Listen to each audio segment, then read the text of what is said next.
দীপালির kitchen and ব্লগে সবাইকে স্বাগত। আজকে আমি বানাবো মোচার চপ।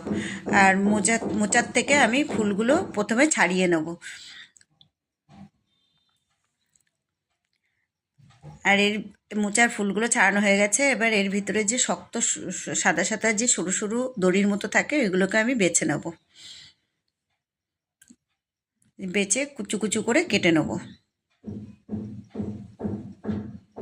সব কাটা হয়ে গেছে।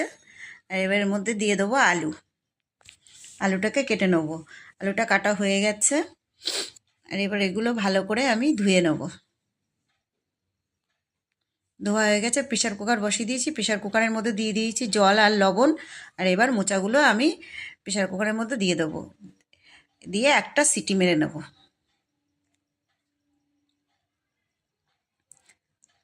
আর এদিকে মোচার জন্য আমি একটা মশলা বানাবো। 2 চামচ ধনে, 2 চামচ জিরে মিক্সির মধ্যে দিয়ে দেবো। আর দিয়ে দেবো শুকনো লঙ্কা 3টে। আর দিয়ে দেবো আদা। আর দিয়ে দেবো জল। দিয়ে একটা সুন্দর পেস্ট বানাবো। মশলাটা হয়ে গেছে। এদিকে মোচাটাও সেদ্ধ হয়ে গেছে। জল ঝরিয়ে নেব। আর মোচাটাকে ম্যাশ করে নেব। আর কড়ার মধ্যে দিয়ে দিয়েছি তেল। আর তেল গরম হয়ে গেছে, দিয়ে দিয়েছি জিরে ফোড়ন। আর এই যে মশলাটা করে রেখেছিলাম আমি মশলাটা দিয়ে দেবো। আর এটা সম্পূর্ণ পেঁয়াজ রসুন ছাড়া নিরামিষ হবে। দিয়ে দেবো লবণ হলুদ। দিয়ে ভালো করে মশলাটা কষিয়ে নিয়েছি। নিয়ে এবার মোচাটা দিয়ে দেবো। দিয়ে ভালো করে আবারও কষিয়ে নেব।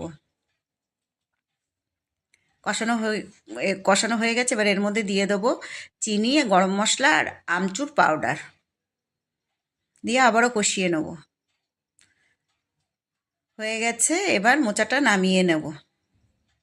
নামিয়ে ঠান্ডা করব। ঠান্ডা হয়ে গেছে। এবার এটার থেকে ছোট ছোট লম্বা লম্বা শেপের ডো বানাবো। এদিকে বেসন গুলে নেব।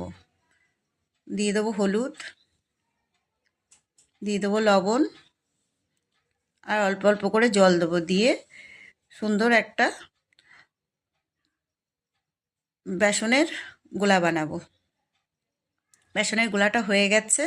আর এর মধ্যে যে মোচার ডোগুলো রেখেছিলাম এবার বেসনের মধ্যে দিয়ে, আর ওদিকে তেল বসিয়ে দিয়েছি। তেলটা গরম হয়ে গেছে। এই মোচা বেসনের মধ্যে চুবিয়ে এবার তেলের মধ্যে দিয়ে দেবো। আর এইভাবে সব মোচা আমি চপ বানিয়ে নেব। দেখো কত সুন্দর হয়েছে চপগুলো। দেখতে খুবই সুন্দর হয়েছে, একদম দোকানের মতো হয়েছে।